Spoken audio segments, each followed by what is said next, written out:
Ale, ale, ale. Stop, stop.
Здрасте. Василий Петрович Голобородько? Да. Доброе утро, господин президент.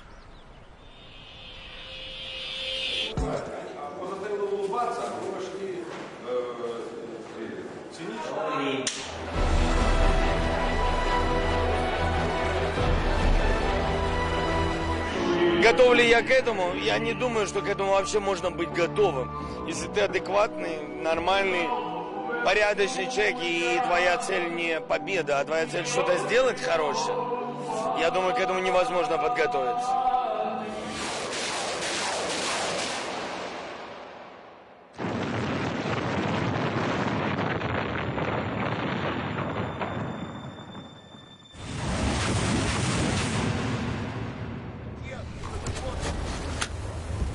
Подаляк тут, президент тут. Всі ми тут. Шановні громадяни України, сьогодні вранці президент Путін...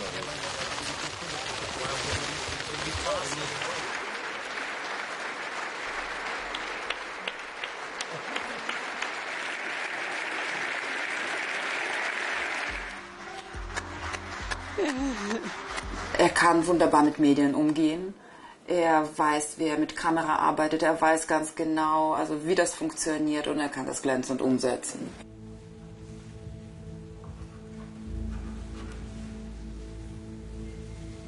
Всім доброго ранку, українці. Зараз в мережі дуже багато з'явилось фейкової інформації, що...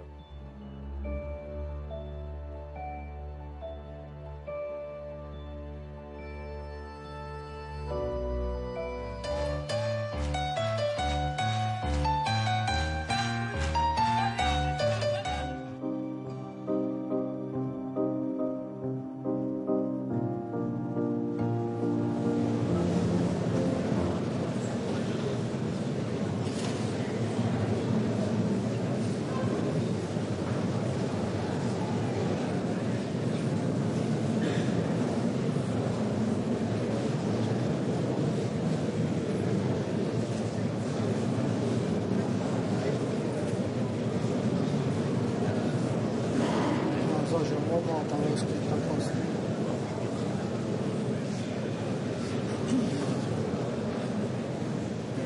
Ci stanno aspettando, ora devono arrivare tutti quanti. Sono tutti seduti ad aspettare.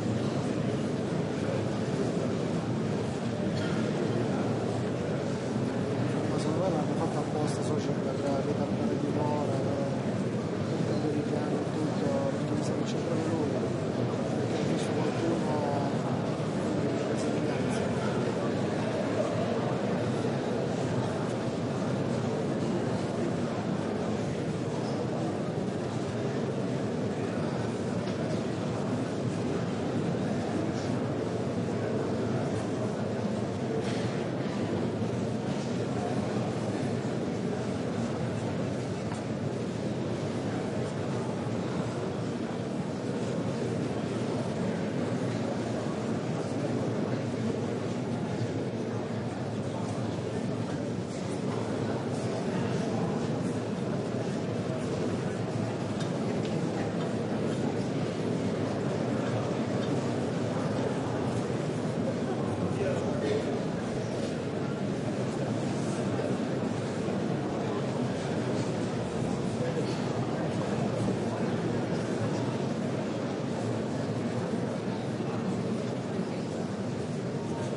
questo giorno.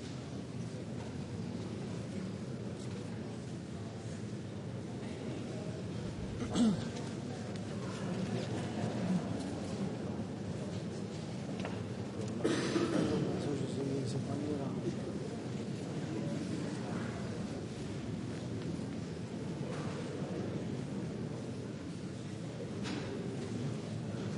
Ancora no, però sono entrati i premiati degli anni scorsi adesso.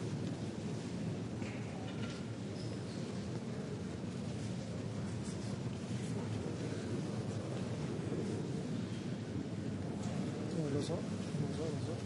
No, a perdere anche 2 volte sono qua.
Sehr geehrte Damen und Herren, ich begrüße Sie heute im Krönungssaal unseres Rathauses ganz herzlich zur Verleihung des Internationalen Karlspreises zu Aachen 2023 an das ukrainische Volk mit seinem Präsidenten, seiner Exzellenz Volodymyr Zelensky.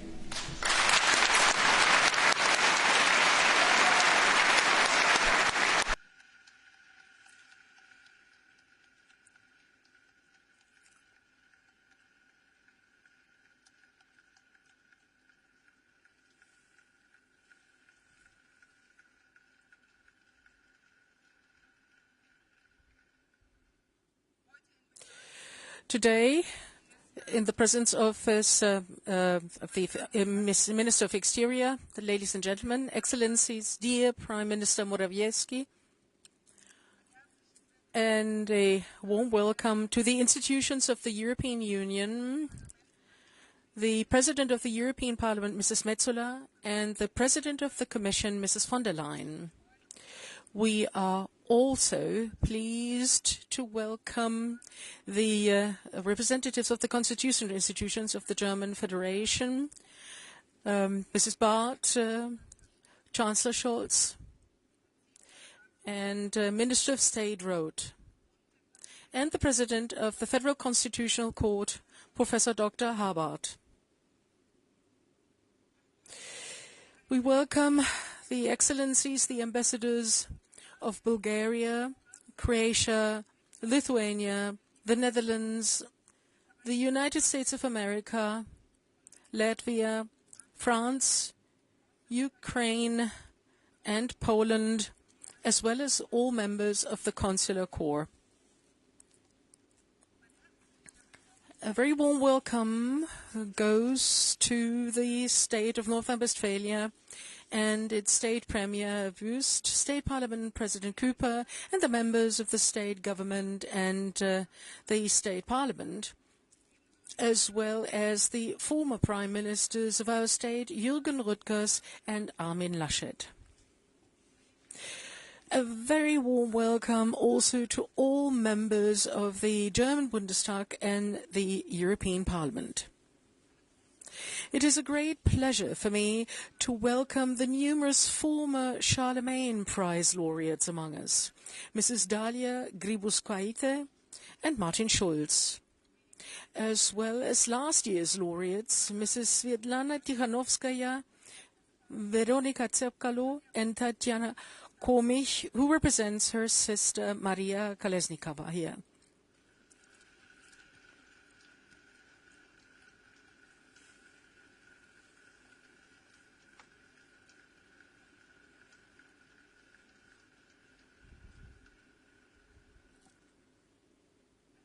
A warm welcome goes to the representatives of the churches and faith communities, and especially to the Ukrainian Nobel Peace Prize laureate Alexandra Matvichuk. Welcome to Aachen.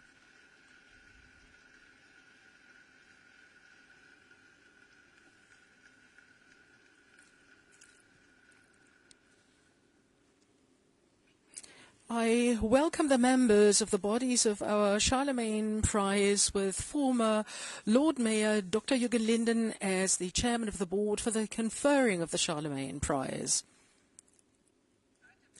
Since the attack on Ukraine in February 2022, which is in breach of international law, we have been talking in Europe about a turning point in time.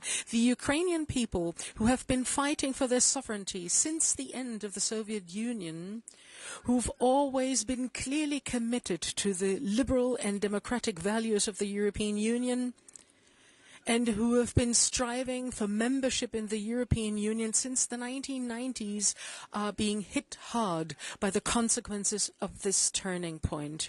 This brutal Russian war of aggression against Ukraine has been going on for over a year now, and many of us have already become accustomed to it, to the daily reports of terror, arms deliveries, to ever new threats from the Russian side.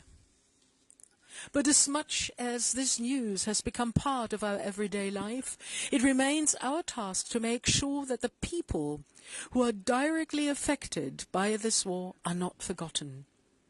It is our duty to constantly remind ourselves that in our Europe, a whole people is being denied a life in peace and freedom. An entire generation is being deprived of its childhood, youth, opportunities and dreams. That is why we should remember, especially today, that there are individual destinies behind each of these horror stories. On the occasion of conferring the Charlemagne Prize to you, Your Excellency Zelensky, and to the Ukrainian people, I would like to take a moment to reflect on the situation of some people off the big political stage today. In Ukraine, and also here in Aachen, and to give them a face and a voice. They deserve this. Two of these people present today are Anna Kyzyl and Julia Pich. They represent the Association of Ukrainians in Aachen. Both women, when the war started, immediately recognized the giant tasks lying ahead of us, and together with other committed citizens, they founded the Association Ukrainians in Aachen. Both women have been living in Germany for a long time and in Aachen, and since this war started, they've been in constant fear, worrying about their parents, siblings, and friends in Ukraine.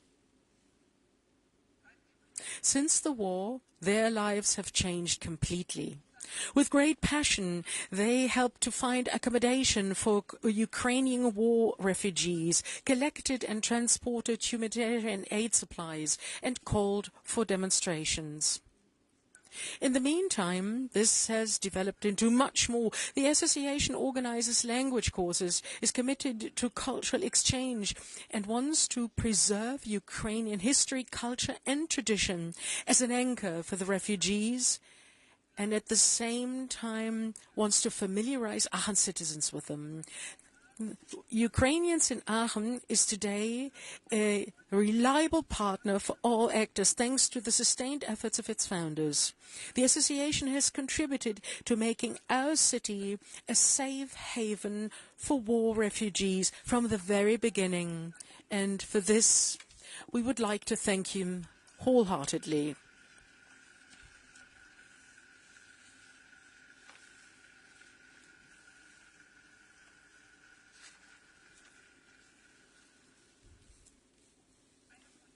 One of them is Julia Hryvniova.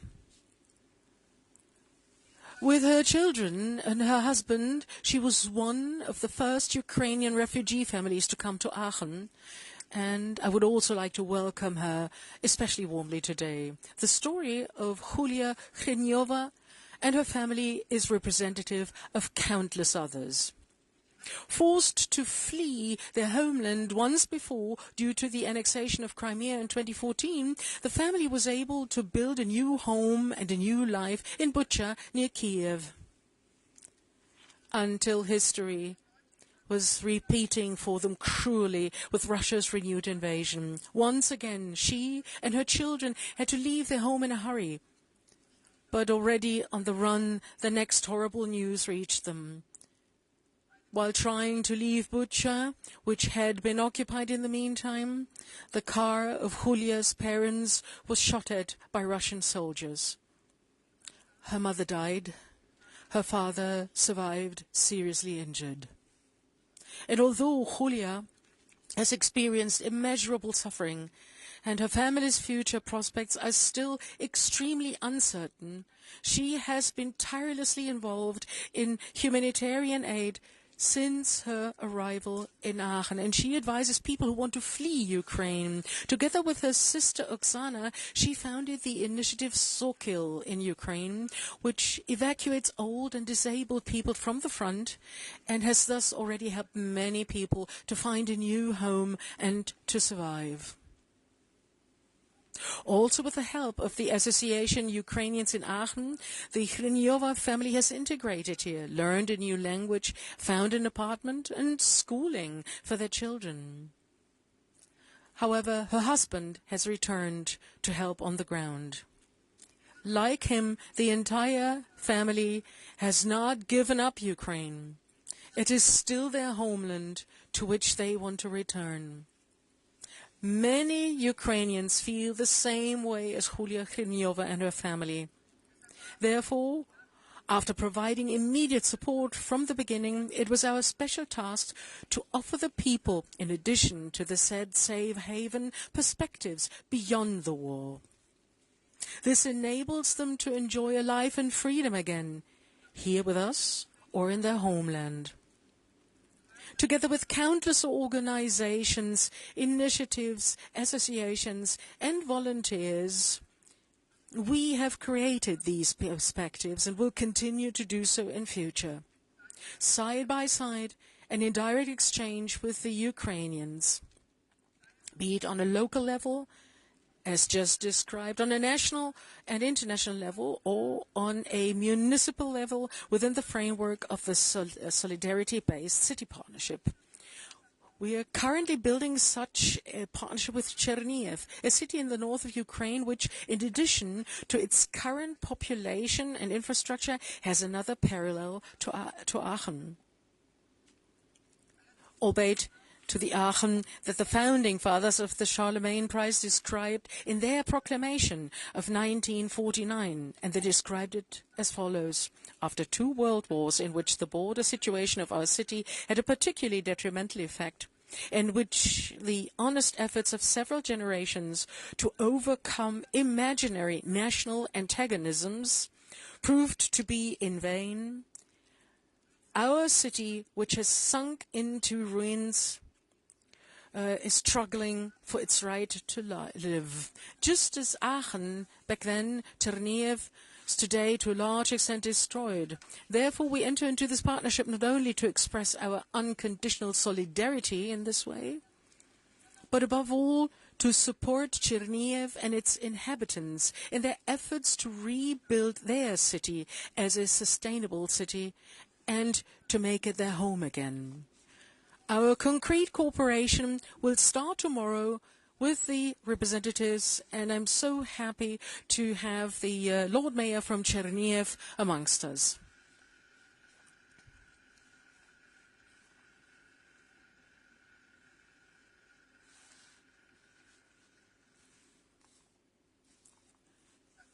The fact that the possibility of returning home still exists, that families like Julia Hrinyova's can still dream of a future in freedom in their homeland, and that people, whether in Ukraine, throughout Europe, or here with us, still have any hope at all for an end to this conflict, would probably not be possible without the man whom we are honoring today, together with the Ukrainian people, with the Charlemagne Prize, the President of Ukraine, Volodymyr Zelensky.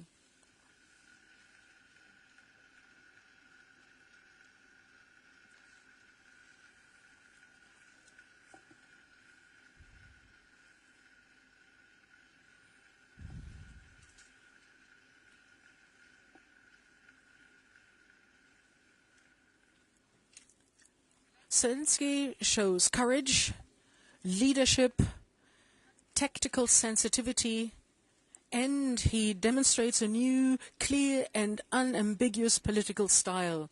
The citation reads, among other things, and further, he is a support and also a role model for his people. He stands against hopelessness and despair, and for the confidence, the goal of a free, independent and sovereign Ukraine, which is part of the European family of nations. Zelensky gives strength to Ukraine, but also to the European Union to believe in this ideal. In this respect, he's also a role model for all Europeans to remember European ideals and values. All of you sitting here today, document by your presence that Europe can be relied upon. As I've just described, we are assuming our responsibility by preparing together for the time after. Because as you, President Zelensky, hold your people together and give them strength and confidence in the greatest crisis, you show us with your personality and determination not only how we can stand together for Europe and freedom, but you also give us confidence that you will find a way together with us in the same way to give the Ukrainian people a peaceful and democratic future.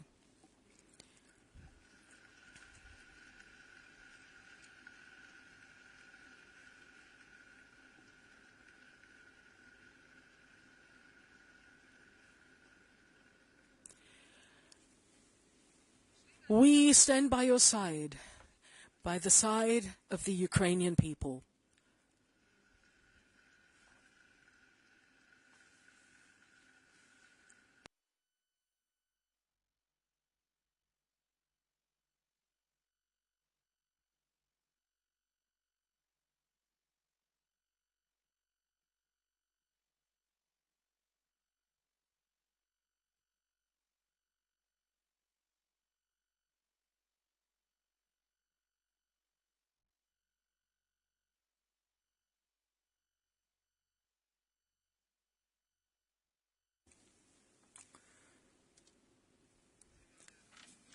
Dear citizens of Ukraine, dear President Zelensky, dear Volodymyr, dear Lord Mayor Kuipen, dear Chairman Dr. Linden, dear Jürgen, dear President of the Commission, dear Ursula, dear Prime Minister, dear Mateusz, ladies and gentlemen.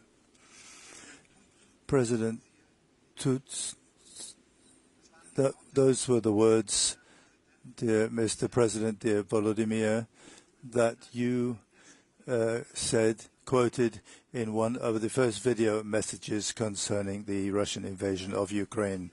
The President is here. We are all here.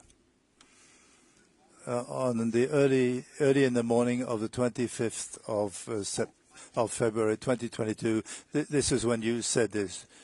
Together, standing in the center of Kiev. And you added, all of us will defend our independence, and that will be how things remain. It's very rare in history that such brief words have had such an effect. It was immediately clear the Ukrainian people will not give in to Russian violence. The Ukrainian people will survive.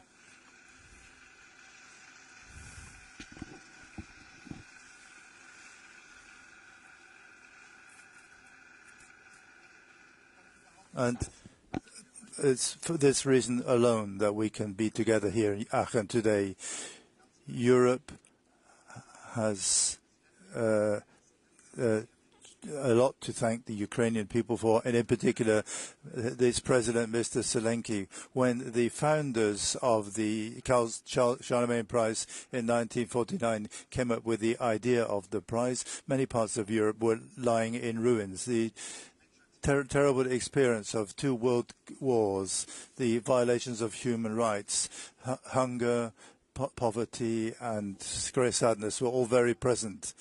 Europe living in peace and freedom was a vision for the distant future. However, the founding fathers of the Charlemagne Prize saw their dream realized more and more each year. The list of laureates reads like a who's who of European integration. It ranges from Jean Monnet, Konrad Adenauer, Robert Schuman, Simon Weil, through to Václav Havel and Branislav Kilimnik. Men and women who have been driven by courage to push ahead with what many of us consider to be a matter of course, the peaceful development of Europe that makes the prosperity and peace of our people possible in the first place. But today, once again, we have a terrible war of aggression. Russia's terrible war of aggression, a war which for the people of Ukraine is painful, demands sacrifices like we could not imagine, a war that is against everything for which Europe today stands, and also a war which for Ukraine, for Europe and its member states shows very clearly we are standing together, we belong together, and our history will carry on together.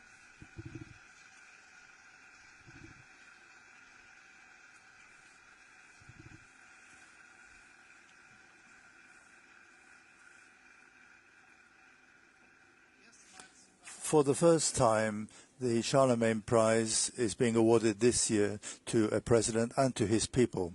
I think this is an exceptionally clever decision, because the Ukrainian people and you, my dear Volodymyr, together, starting on the 24th of February 2022, you have been achieving unbelievable things, tremendous bravery. You're defending your land with tremendous bravery against the aggressor Russian. Every day people are defying the Russian aggression through their efforts. Russia's war of aggression has brought Ukrainian people and Europe together like never before. We stand together in solidarity at the side of Ukraine. Germany has taken up more than 1 million Ukrainian citizens. Poland has taken in over 1.5 million, and Czech Republic over 500,000. The number of Ukrainian-German twinning associations has doubled, and throughout Europe, the war has made one thing very clear: Ukraine is part of the European family.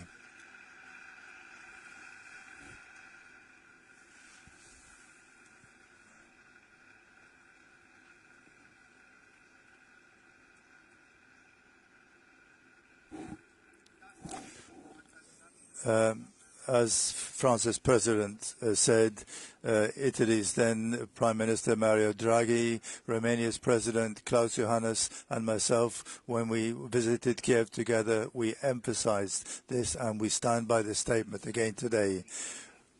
Russia and Ukraine are not one people, as President Putin claims in his imperialistic and colonialistic rhetoric. The Ukrainian nation has its own long history, its unbelievably diverse own culture, its own traditions, its own identity. Following the breakdown of the Soviet Union, Ukrainians have been fighting for the right to determine their own future themselves. And Ukraine has taken its decision, a decision in favor of Europe.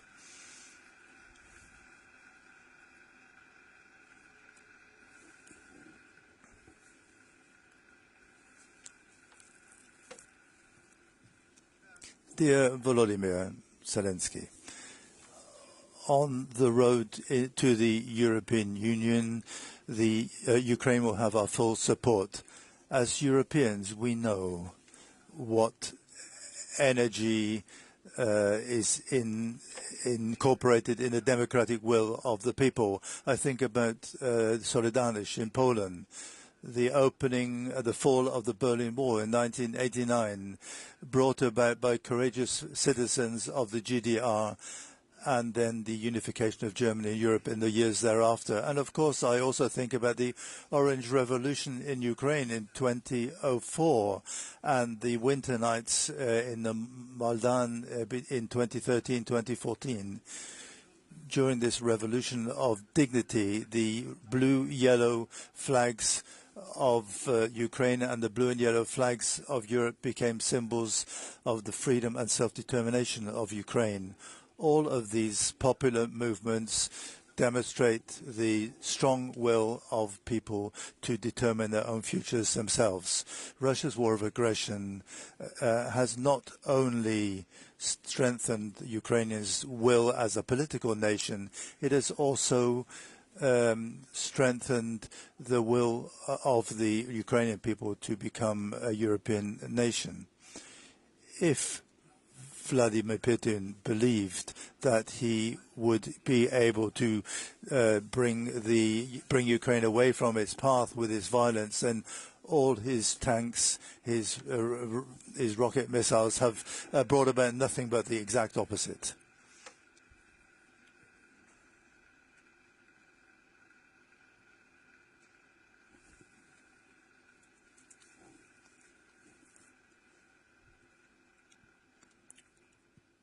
The European Union stands for peaceful coexistence by the people of Europe, for the political and economic cooperation between our member states, and for the beauty of cultural and linguistic diversity. The European Union stands for freedom and democracy, for the rule of law and protection of human rights, and in particular for the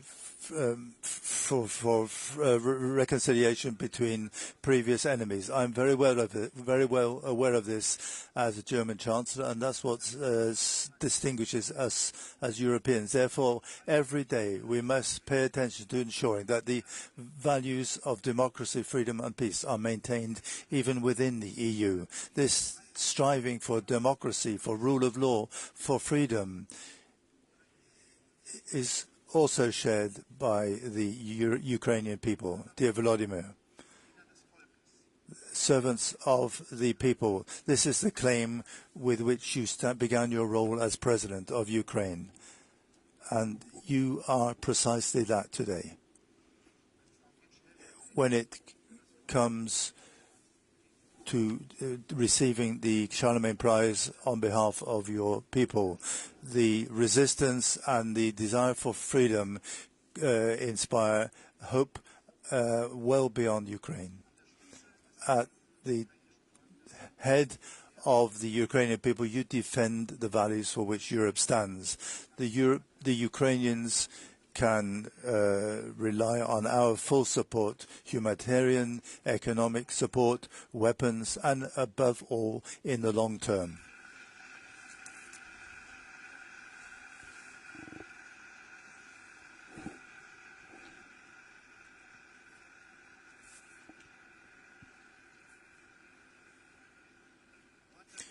In 1986, the people of Luxembourg were the first people to receive the Charlemagne Prize. The text on the medal said, "The people of Luxembourg, a role model and perseverance on the way to a unified Europe." And this sentence, this phrase, is just as applicable today to the people of Ukraine. So today's conferring of the Charlemagne Prize does not represent an end point, but a beginning.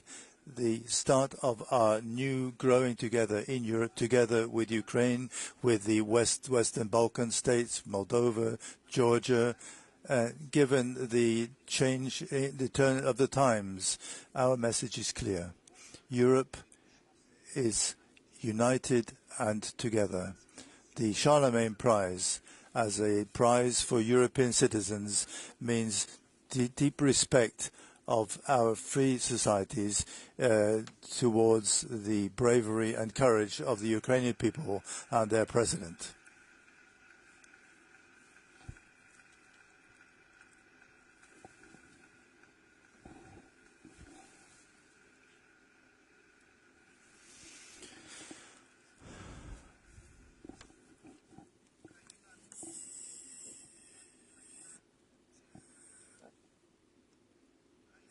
Ukraine is here, and Ukraine is Europe. Congratulations, and Slava Ukraina.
dear President Zelensky, dear Volodymyr, Chancellor Olaf Scholz, Prime Minister Morawiecki, dear Mayor Sibylle Keupen, dear Dr. Linden, ladies and gentlemen. When you enter the city of Aachen and look at the wealth of ancient landmarks and monuments, you can almost feel with all of the senses the weight of European history, its violence and its beauty, its pain and its progress, its centuries-old divisions and its decades-young unity. This prize, as the founder Kurt Pfeiffer put it, embodies an obligation of the highest ethical value to make the next chapter of our common history better than the last one. That obligation is for a strong union of Europeans, quote, to defend the highest earthly goods, freedom, humanity, and peace, and safeguard the future of the children and children's children, unquote. The person and the people that we are recognizing today have lived up to that obligation that any one of us ever could.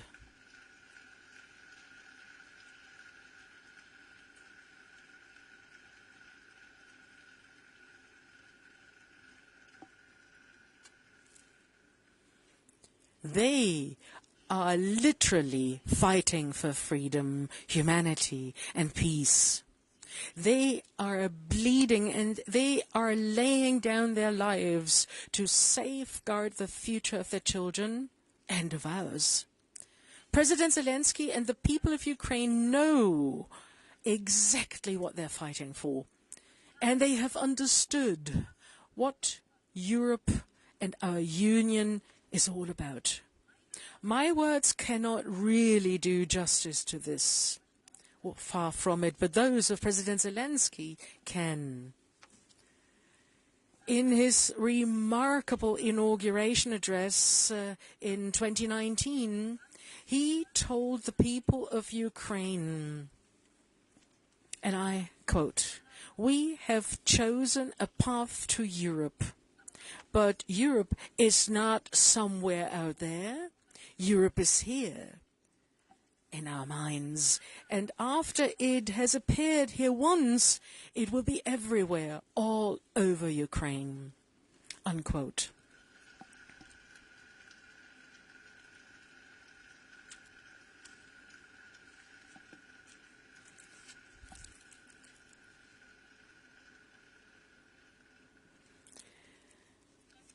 President Zelensky, Volodymyr, I am firmly convinced that those words will come true, and we will not stop working to make sure they do.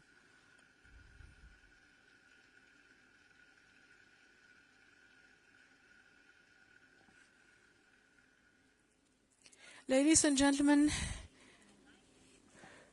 the story of pain comes with strength and courage. Ukraine has shown this every single day since that fateful morning when Russia sent tank columns and tens of thousands of soldiers across the border. When I met Volodymyr Zelensky in a shell-shocked Kiev a few weeks later, in the government neighborhood, I had just come back from Bucha. I had just seen the mass graves next to the church, the body bags lined up tightly together, the early cruel symbols of Putin's war. I will never forget the image of those innumerable candles everywhere, each of which represented a mother or a father, a son or a daughter, a brother or a sister, alive, senselessly extinguished. people's feelings were despair and anger. But they also had a firm belief, the belief that Ukraine was fighting back and turning the tide. When I spoke to President Zelensky in those early days, I called him many times, and I knew about his courage and his determination in those bleak early days. But on that day in Kiev, when I looked into his eyes for the first time, I was deeply touched by the steadfast determination he exuded.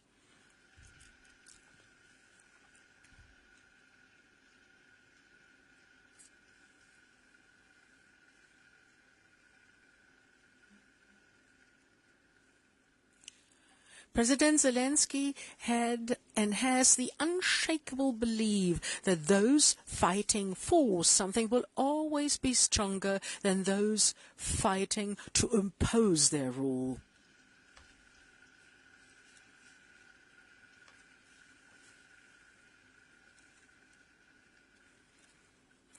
And this is why, because of this courage and this determination, the victims and the values, I cannot think of a more befitting winner of this Charlemagne Prize than President Zelensky and the people of Ukraine.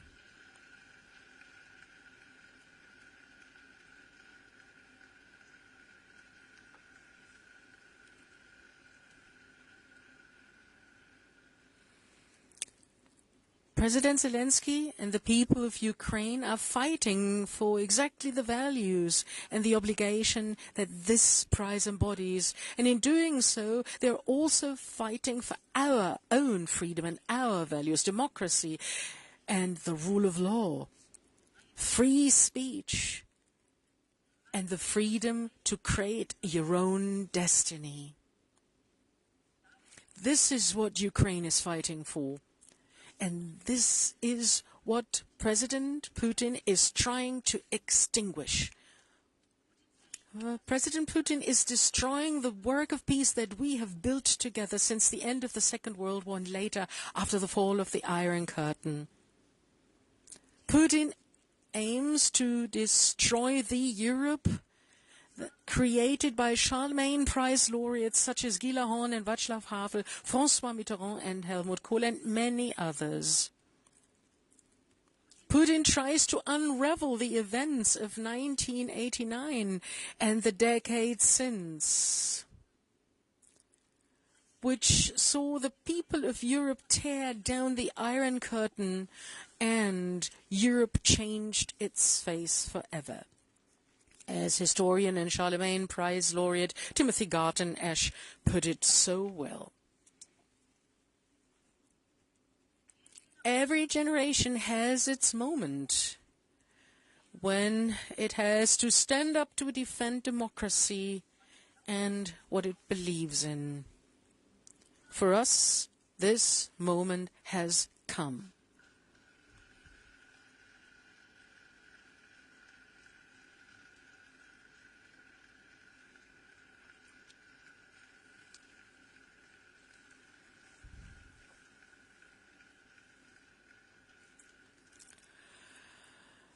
And just as the courageous freedom fighters changed the face of our continent in Europe a little more than 30 years ago, today it is us, our actions, that will decide what our Europe will look like in future. The Ukrainian people have revealed to the world the strength of their society, their will to fight and to be free. This has amazed the world. Their ironclad certainty where they belong is fascinating. It's an inspiration for all of us. For a decade, the civil society people in the Ukraine have been the architect of our Ukraine's move towards the European Union. And never can we match the sacrifice and the bravery of the Ukrainian people. But we can stand firmly by their side. I'm not just talking about the tens of billions of euros of support to Ukraine, the sweeping sanctions against Russia, or the modern weapons and ammunition that we have pledged and delivered.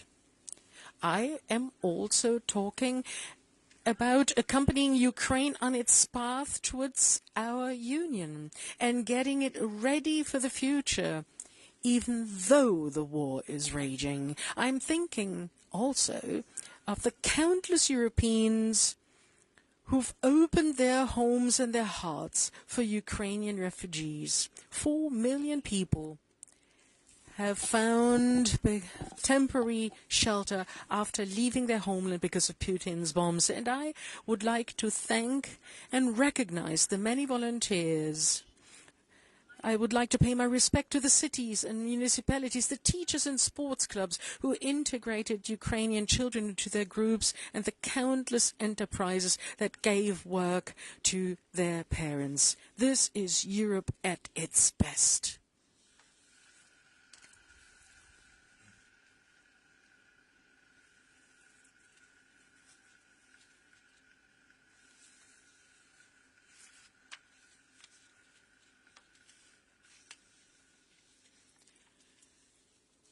Ladies and gentlemen, it is thanks to President Zelensky, thanks to the people of Ukraine, and thanks to all of us sticking together that Europe's face is changing once again.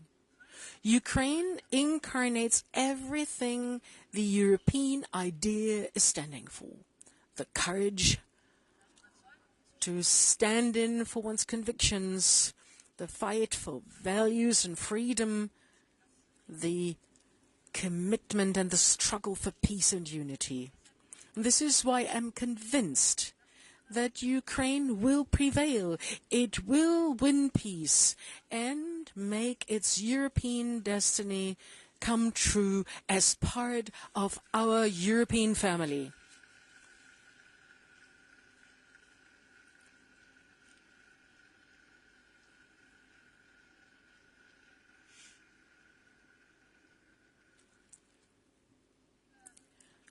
Dear Alexandra Matvichuk, you, a few days ago in Vienna, said the following, and I quote, "People in Ukraine want peace more than anyone else, but peace does not come when the country that was attacked lays down its weapons. That's not peace. That's occupation. And occupation is just war in another form, just as bad as war." Unquote.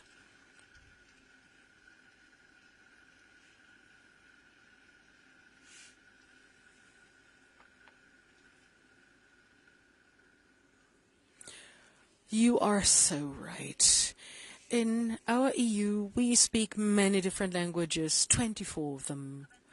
But in all of them, victory translates as peace and justice. Just peace. As has always been the case with Europe, there will be skeptics saying that it is impossible, it's a fantasy. But what if this is in fact our duty, our task to unite and make the impossible possible against all odds? Those words are again from President Zelensky. We speak of a victory, he said, when the guns fall silent and people are raising their voices. Unquote. He was back then talking about Ukraine. But these words also describe Europe and what it stands for, our Europe. So what if this was our idea? If it was our task of our Europeans to stand together and make the impossible possible. With today's prize, we are sending out a clear message. We stand by the side of President Zelensky. We stand by the side of the people in Ukraine. We stand by their side until we together achieve the impossible. Slava Ukraina. Long live Europe.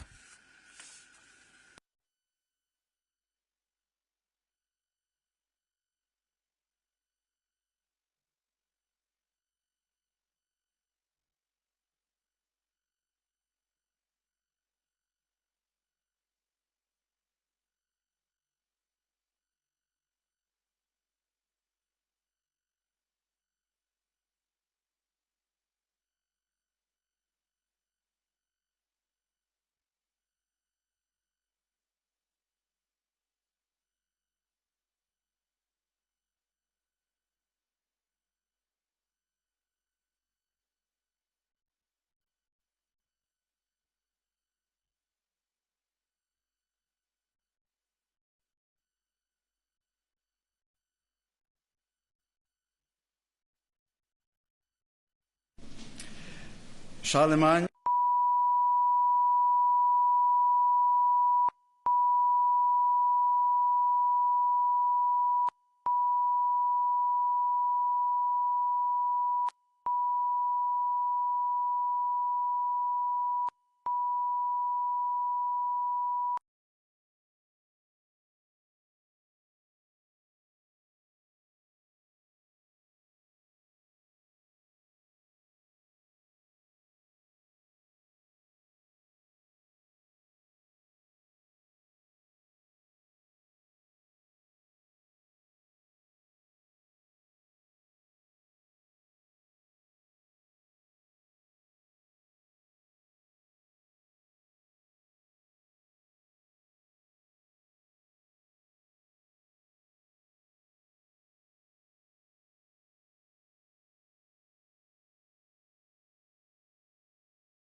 also to reflect on the sources of our Europeanness. Who are we? Who do we wish to avoid becoming? Let us look for answers to these questions. If we want to describe the history of Europe in the last decades of the 20th century as briefly as possible, we can use the concepts of disintegration and reunification.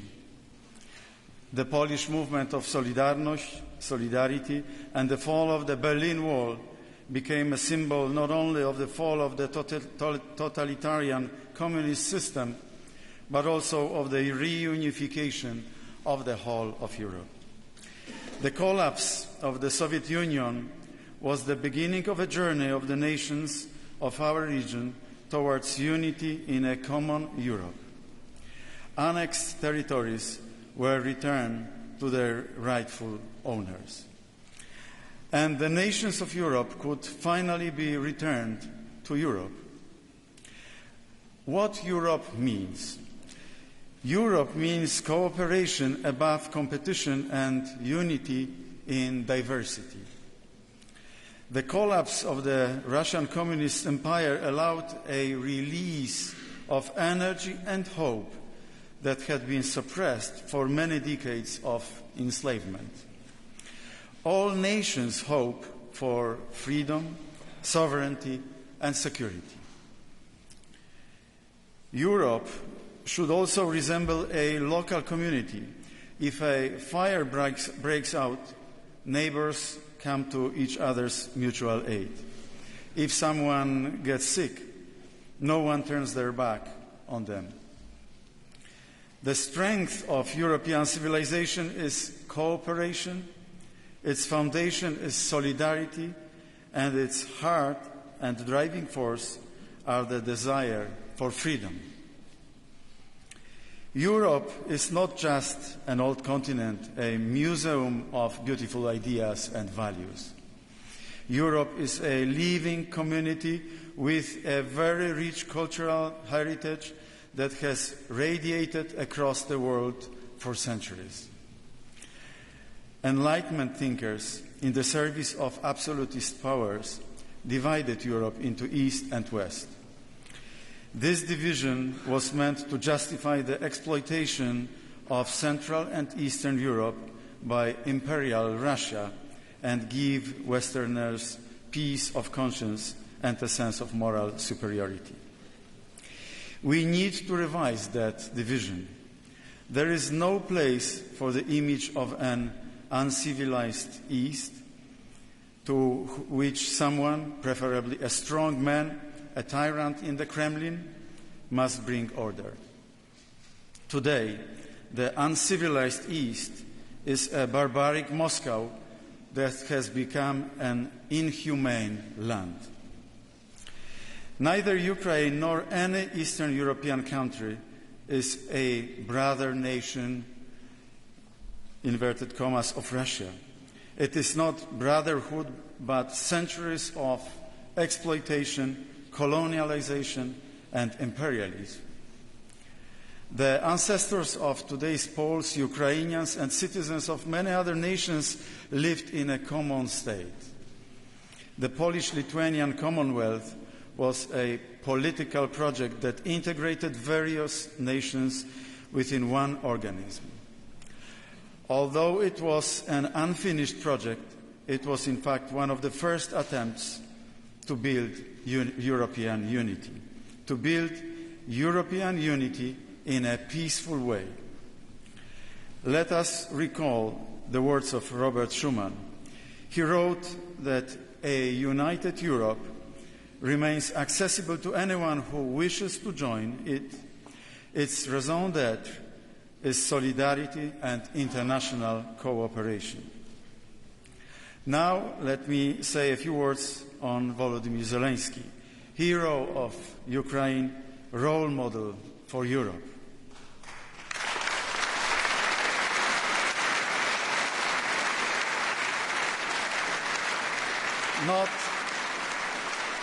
Not since Winston Churchill walked the streets of London during the Nazi bombing has the West had a leader who has so unquestionably risked his own life to defend his homeland. Volodymyr Zelensky did not listen to those who advised him to leave Kiev. We all remember his words, "The fight is here. I need ammunition, not a ride."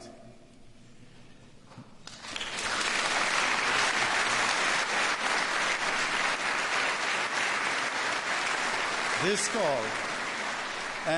call has not lost its relevance to this day. In the first hours of the invasion, it became clear that Volodymyr Zelensky was a great European leader. He became a true hero within 24 hours. Volodymyr Zelensky is the most outstanding leader on an international scale in the 21st century.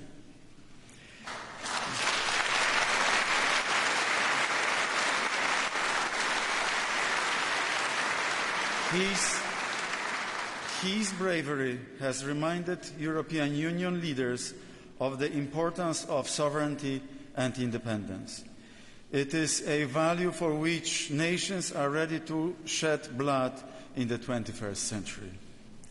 Were it not for the heroic attitude of Volodymyr Zelensky, the European Union would now share a very long border with Russia. Putin would have gained the opportunity to destabilize not only our region, but all of Europe. President Zelensky is a role model for every political leader. We can learn from him what true leadership is all about. The war in Ukraine is an opportunity for the nations of Europe to engage in reflection. How can it return to the foundations of a united Europe? There would possibly be no war if the temptation of domination had not prevailed over the principle of equality. Hence, it is so important that we all show true solidarity, and despite differences, such solidarity is shown by the European Council and the European Commission. I want to thank Ursula and Roberta and all other leaders for your determination and perseverance towards Ukraine, and ask for more.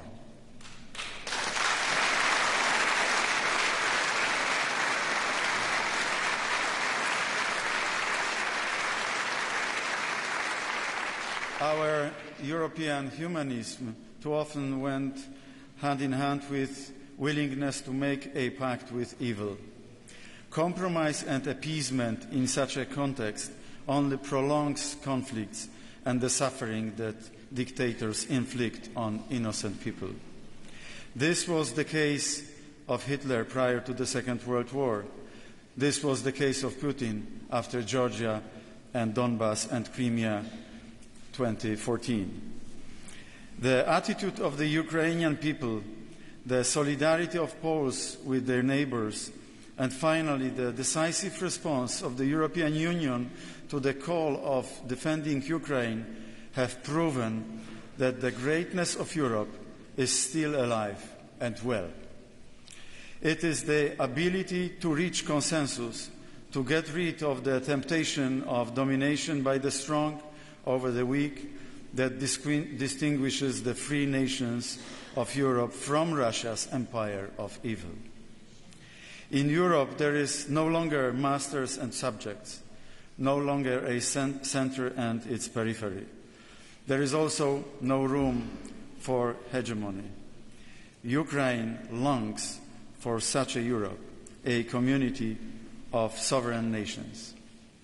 President Zelensky reminds us that every nation's voice should be listened to with equal attention. Russia is anti-Europe, the antithesis of the Commonwealth.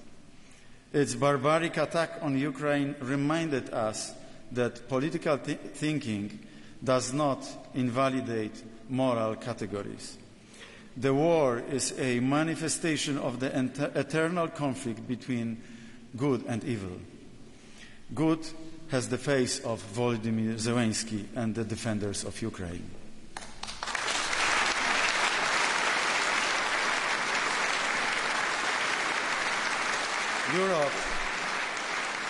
Europe upholds the dignity of the human person, freedom of speech, and the separation of religious and temporal powers.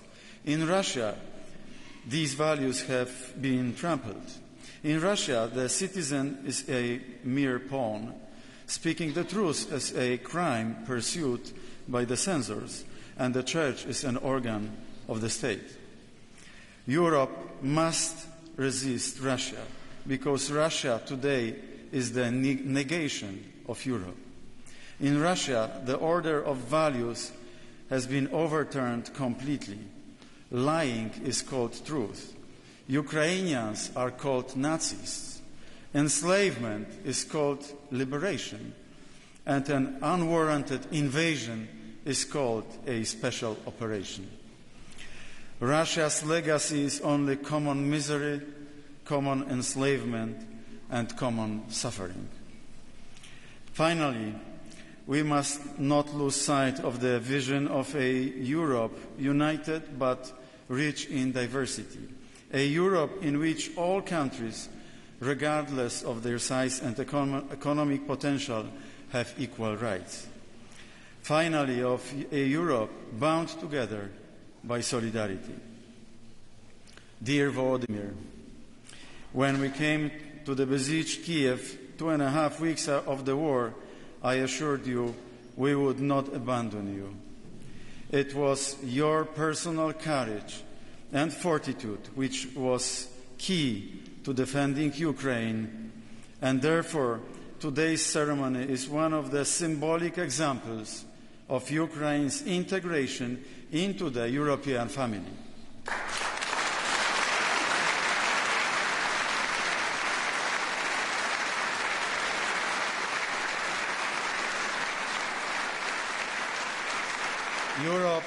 Europe will only become fully united when Ukraine joins us as full-fledged members of the European Union. I know it is your dream, and it is our desire too.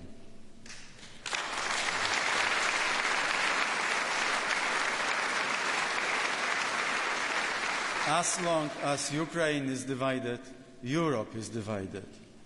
As long as Ukrainians give their lives for our freedom, the heart of Europe bleeds.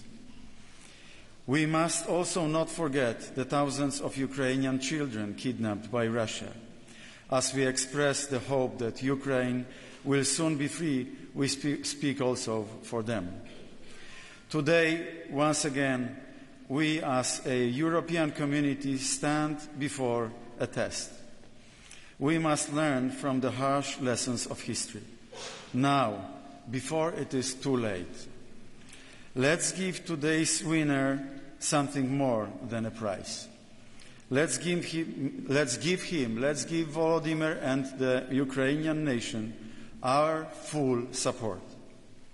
Only in this way will we truly strengthen peace and security in Europe.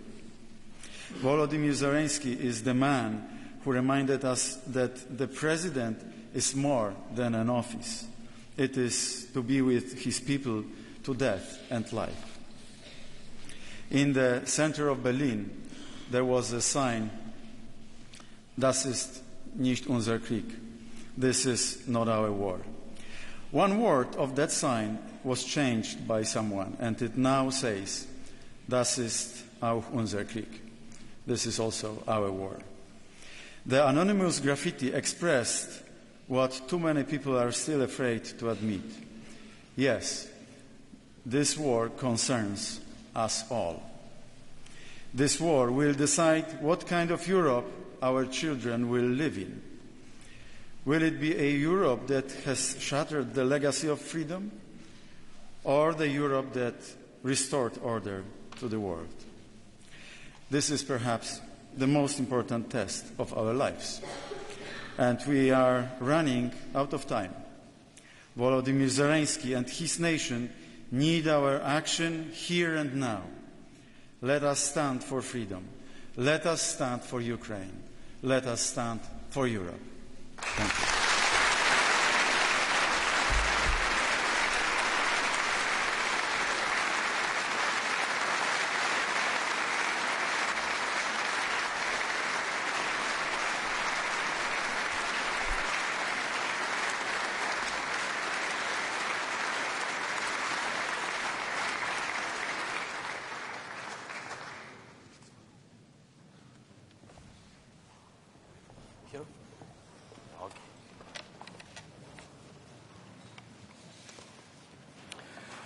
Am 14. Mai 2023 wurde im Krönungssaal des Aachener Rathauses, der ehemaligen Kaiserpfalz, der internationale Karlspreis zu Aachen an den Präsidenten der Ukraine, seine Exzellenz Volodymyr Zelensky und das ukrainische Volk verliehen, in Würdigung ihres mutigen Kampfes für Freiheit, Selbstbestimmung, Demokratie und die Verteidigung unserer europäischen Werte. Wir gratulieren sehr herzlich.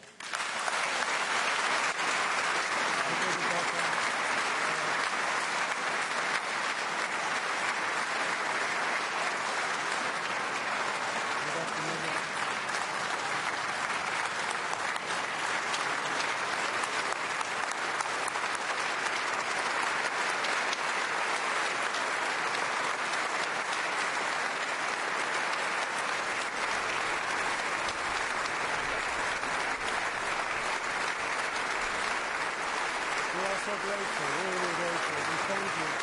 Hope we can support you, really support you. Yeah, thank you. Yeah, that's it.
Thank you so much. Great honor to be here. Madam Mayor, Mr. Linden, dear Olaf, dear Ursula, Mateusz, Roberta, dear colleagues, thank you very much. Thank you for your kind words about Ukraine. First of all, about Ukraine and our heroes and our soldiers and our children. Thank you very much. My appreciation.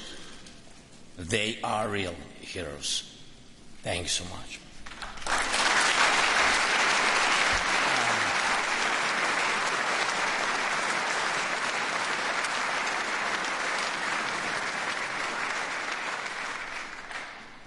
Thank you for Europe, which is now finally able to fulfill the dream that was laid at the basis of European unity.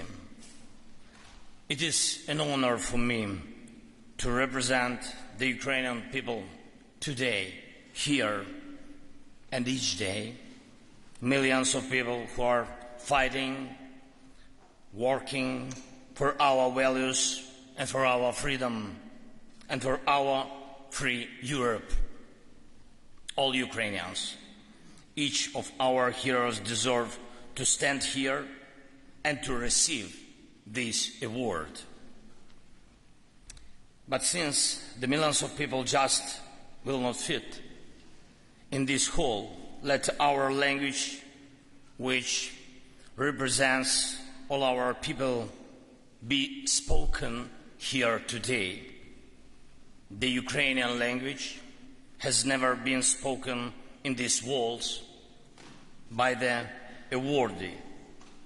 And now, when Ukraine is returning to its native European home, I believe that the Ukrainian language will be spoken here on many occasions from now, while recognizing special contribution to the European unity. Ukrainians will always make Europe stronger.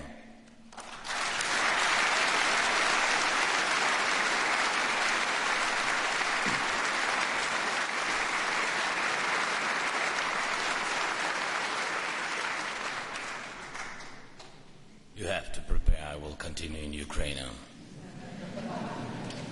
Technically, thanks so much. Or maybe you began to learn. That's great news. Thank you so much. Thank you so much. Усі, хто присутні в цій залі, усі, хто разом з нами захищає свободу і Європу, усі ми більше, ніж лідери і політики, громадські public figures and diplomats. We're all the founders of peace. Exactly founders of peace. This is our primary duty to our countries, to our Europe, and to our history. It is peace. It is peace that we will bequeath to our children and grandchildren as a legacy of today. We do not have and do not want any other alternative. But to leave peace as a legacy, we must reach the day when we can say that we're ending this war with our joint victory.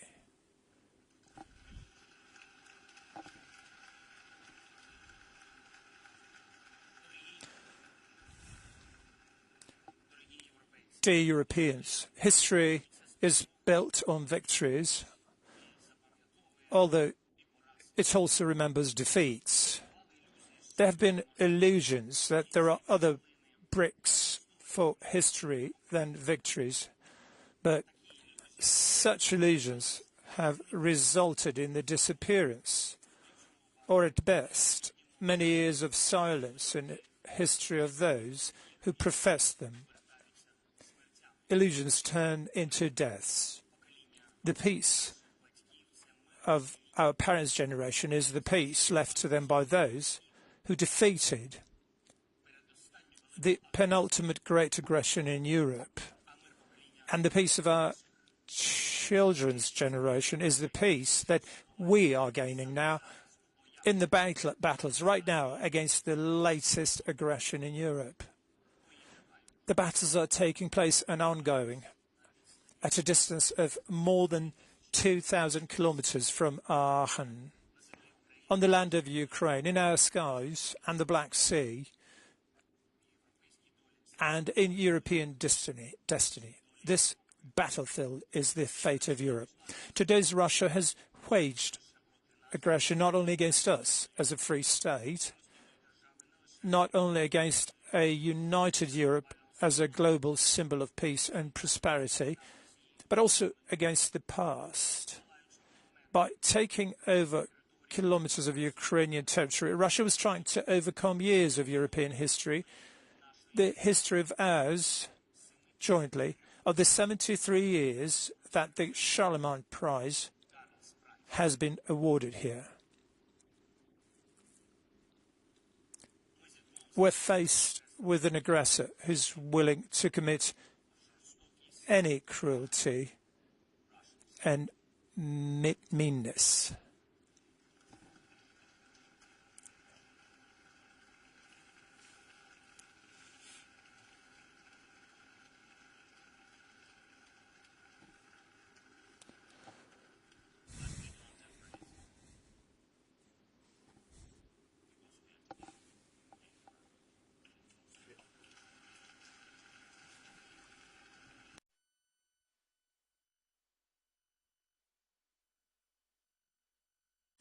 We're faced with an aggressor who's willing to commit any cruelty and meanness, and to claim that history allegedly does not change, that it will be the same as it was before, and it will be the same again, as if whoever has the power has the territory, as if whoever is capable of greater meanness has more rights to Europe, as if civility is worthless. This is what Russia is manifesting with this genocidal aggression. We are faced with an aggressor for whom our common European aspiration for peace and rules means nothing, and who wants Europe to have something that no free nation, no honest leader, no one in this room will accept ever. You and I, we all are united in the belief that Europe and all other parts of the world should not be a place where the ambitions of tyrants destroy the lives of peoples. We must become winners, so that our view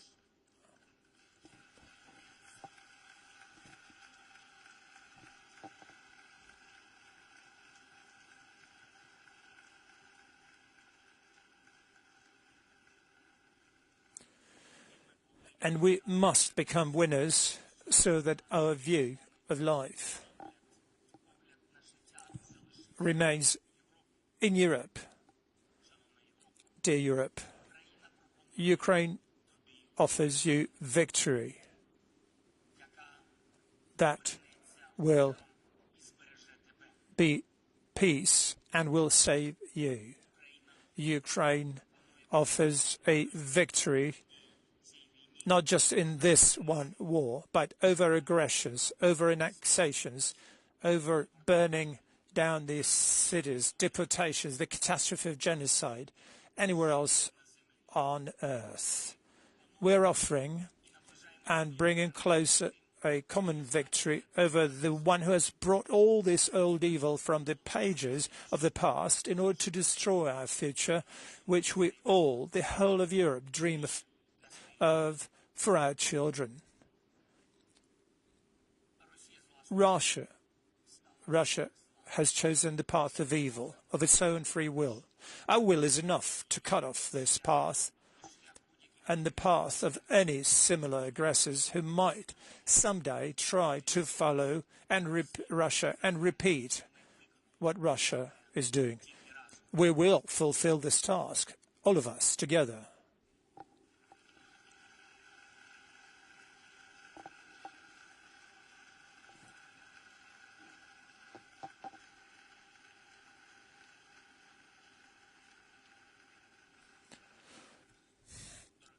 Dear Olaf,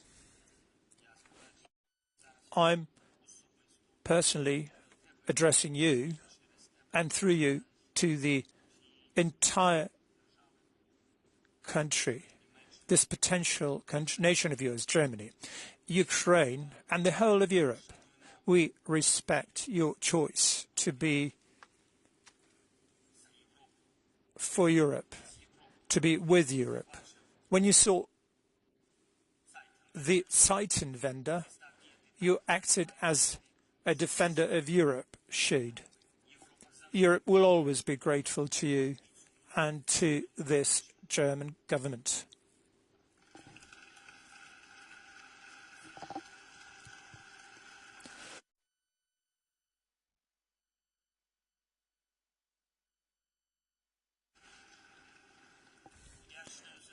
Grateful for your efficiency in helping Ukraine, for your and your colleagues' efficiency in defending your country, and for the strength that you and all of Germany give to Europe. Brilliant German irises have already saved thousands of lives of our people from Russian missile terror. Powerful German martyrs are helping to protect the lives of our soldiers as they put pressure on the Russian occupiers. Sturdy German leopards provide us with the protection we need. And it is very important that Germany helps not only militarily, but also with its leadership in the economy, humanitarian sphere and diplomacy. Last year, Ukraine presented its 10 points of our formula for peace, and I believe that Germany will be one of the leaders in its implementation in the same way. This Russian aggression continues on our land.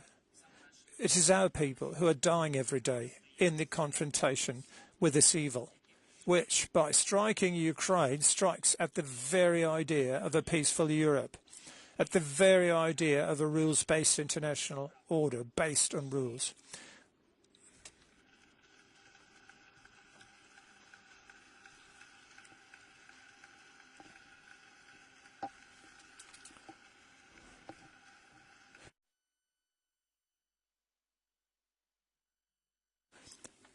We see the evil, we see it, and we see the evil of aggression most very close up. And so we'll see the best way to defeat this evil, how to prevent its replication in other parts of the world or at other times. And we invite the world to join our just and fair principles of peace. Everyone who joins our formula of peace actually makes it their own. And I'm convinced that the Ukrainian formula of peace can become the German formula for peace, can become the European formula for peace, can become the world formula for peace.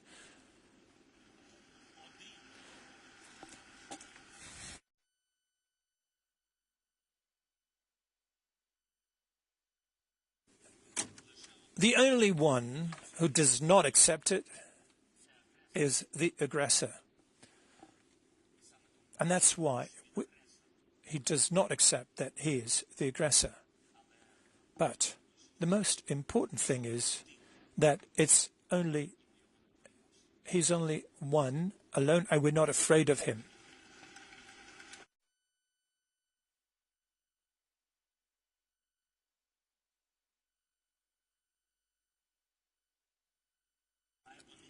And he does not accept it because he's not interested in peace. There were hundreds of rounds of negotiations between 2014 and 2022 in various formats with Russia after it occupied our Crimean Peninsula and after it fueled a hybrid war against Ukraine in Donbass.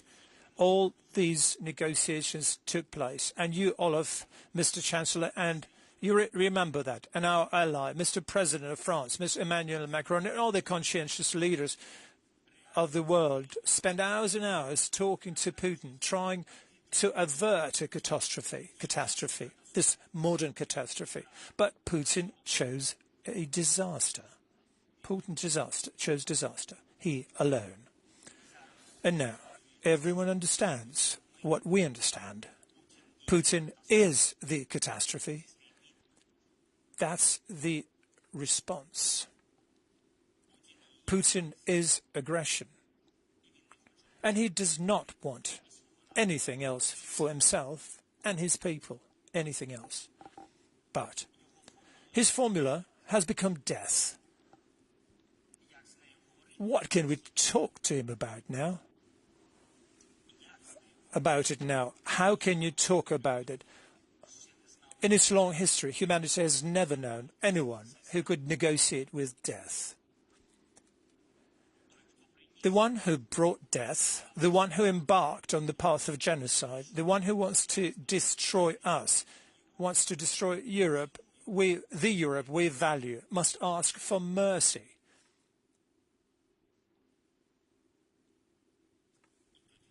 And then our response to him will be the tribunal.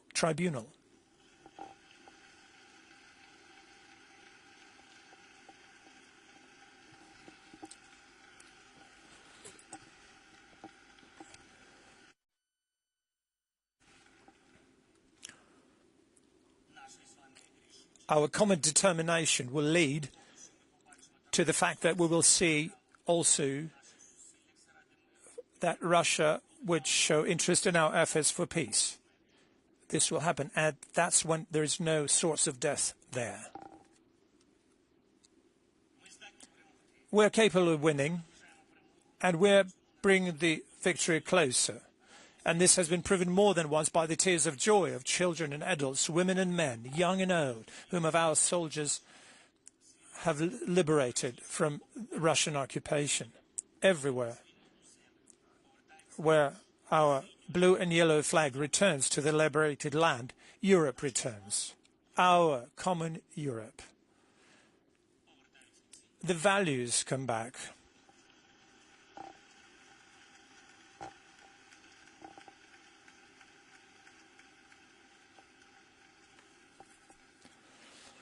The values return that you, just like us, defended on your squares and enshrined in your constitutions. This is a fact that freedom for our people, whom Russia tried to enslave, is ensured by the bravery of our soldiers and the weapons, including yours, all of those who help us defend ourselves. That is why only weapons can stop death, and that's a fact. Therefore, we have to be firm and steadfast in support and help Ukrainian defenders.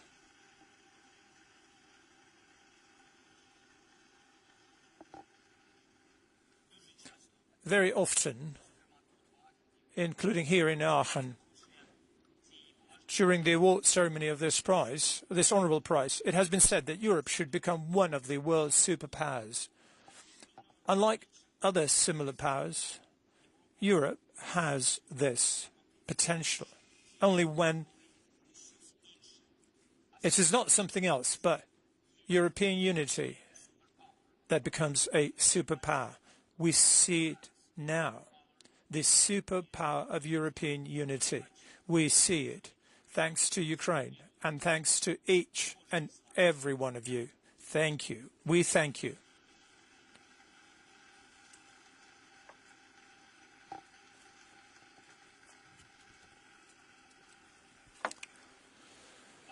Your solidarity and leadership, dear colleagues, in particular your solidarity and leadership, Ursula,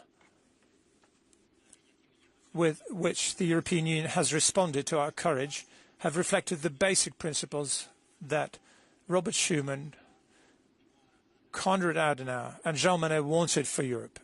They would be proud of each and every one of you who is defending Europe together with Ukraine. Ukrainian courage and your solidarity have given Europe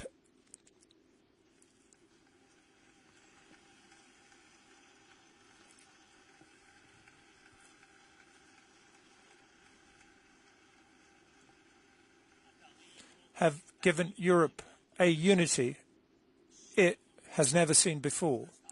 The time has come to consolidate the strength of our unity with the decision to join the European Union for Ukraine. And you know that Europe will not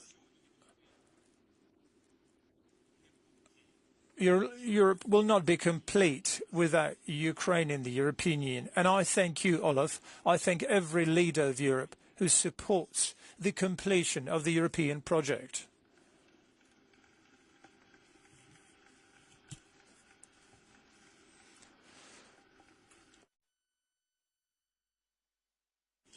There's no rational reason why our soldiers, who have fought so heroically and successfully for our common freedom, for our common values, are not yet in the same organisation as all other NATO soldiers.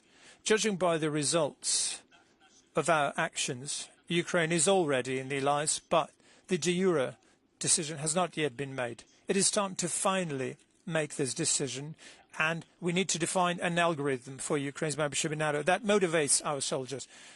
In addition to strengthening the entire Euro-Atlantic with the courage of Ukrainians, our joining the alliance will have another historic result. NATO flags next to Ukraine's on our eastern border will be the lock, powerful lock, that will keep Russian imperialism in the past forever.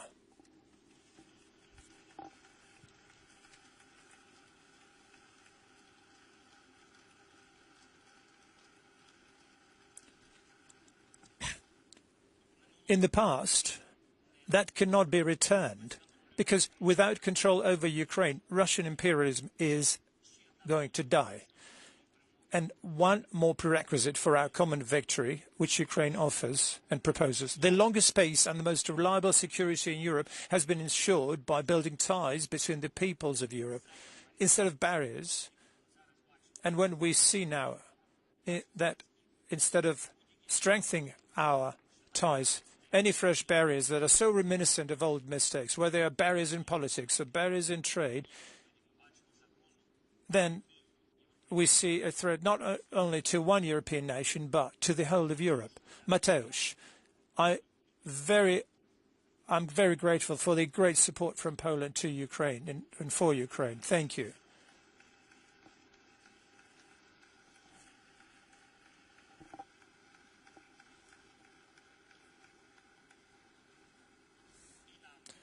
And it's very important for us to keep this unity. Any spark of misunderstanding between anyone in Europe should not give rise to conflict.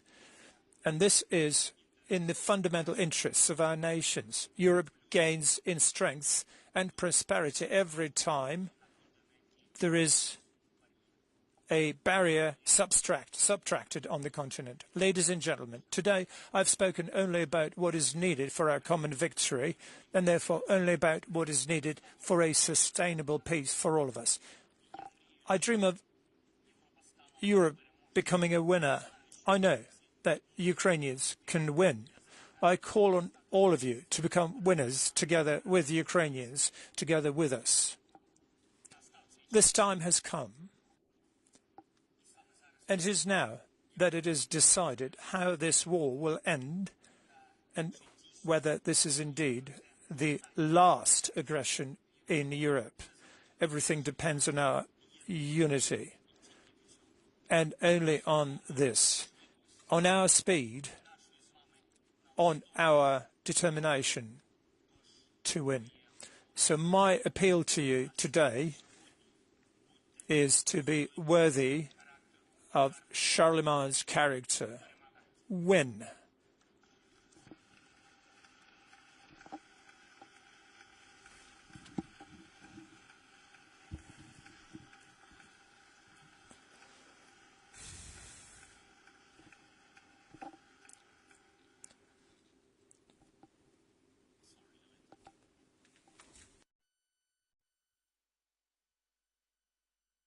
Establish peace, which will be the fruit of our common victory, and which we will leave to our children and grandchildren as the main heritage of Europe, our common heritage. And if anyone still has doubts about whether to support the Ukrainian people, please, here in Aachen or in any other city of our beautiful, free Europe, go outside.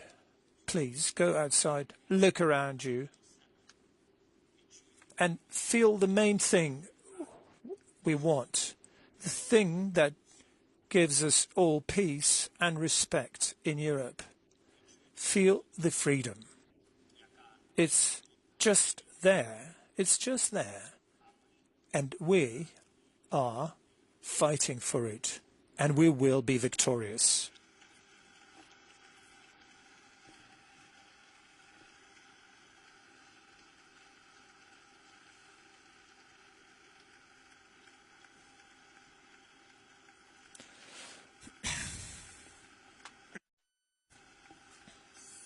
Glory to all our soldiers who are fighting for the sake of Ukraine at combat posts and in combat missions. Glory to all those who train Ukrainian soldiers.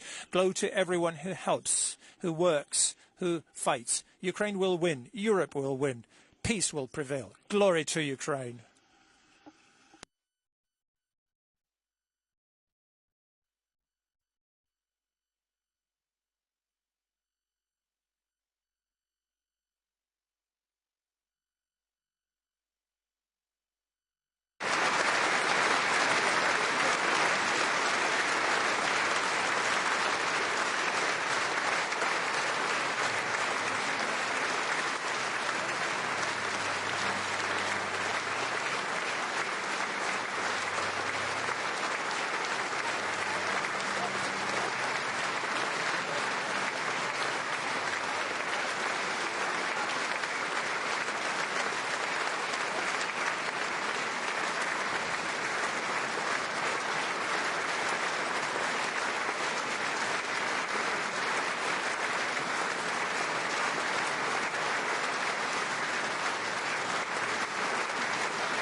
З випаленими очима, з залізом в ключиці, жити далі потрібна вагома причина. І вона говорить йому, дивлячись в застиглі очниці: не хвилюйся, тепер я буду твоїми очима. Я завжди зможу дати якусь пораду. Burnout eyes and an eye in your club. You need a good reason to live on. And she tells him, looking into his frozen eyes, don't worry, I'll be your eyes now. I will always be able to give you some advice. I will tell you what the weather is like. I love you too much to tell you a lie. Your unwillingness to live is just a shame. And he feels that he has too much metal in his body. And he knows how dark it will feel for the rest of his life. And he hears the voices of those coming out of the station. And he finds a tear by touching a dead eyelid. And he says, then tell me what I don't see. What is the sky above us made of now?